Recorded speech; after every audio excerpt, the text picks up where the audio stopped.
J'aime bien être surpris par ce que je fais avant de surprendre les autres. Et quelquefois ça arrive, et ça c'est magique.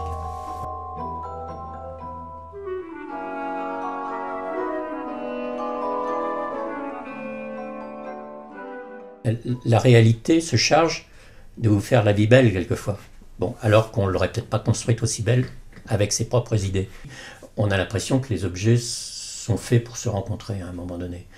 Alors moi je dis qu'ils se fiancent parce que je les soude pas justement, je veux qu'ils reprennent leur liberté comme je veux pas les contraindre à se rencontrer à tout prix.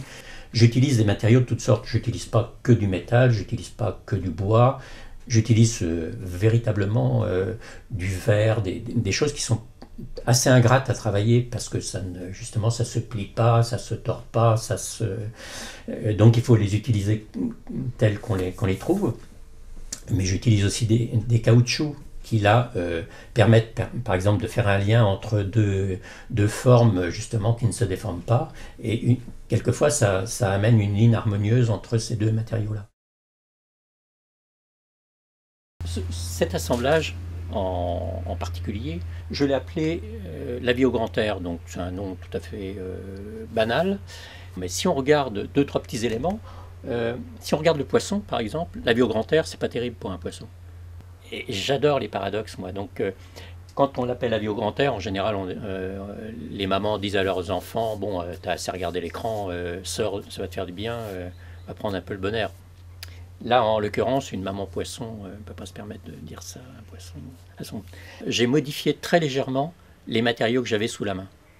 Finalement, cette partie-là, c'est le haut d'une cage que j'ai donc légèrement transformée. J'ai fait un petit raccord à ce niveau-là.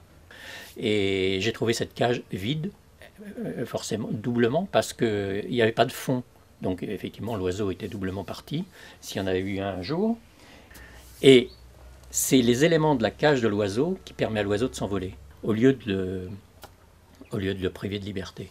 Et c'est ça que j'aime bien. Quand on retourne les éléments, en général, ça retourne aussi le sens.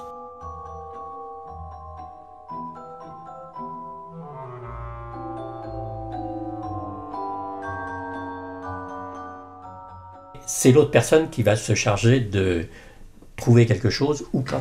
Bon, si la personne est sensible à mon travail, si elle est dans une période de sa vie où elle vit des émotions fortes, peut-être qu'elle va y puiser quelque chose de très différent d'un jour à l'autre.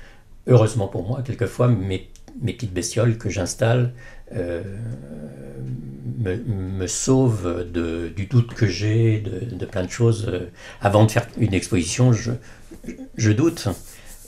Et après, je doute déjà moins. Le fait d'avoir vu des sourires ou des regards de gens qui ont vu mes petites bestioles sortir des cartons, je suis un peu rassuré.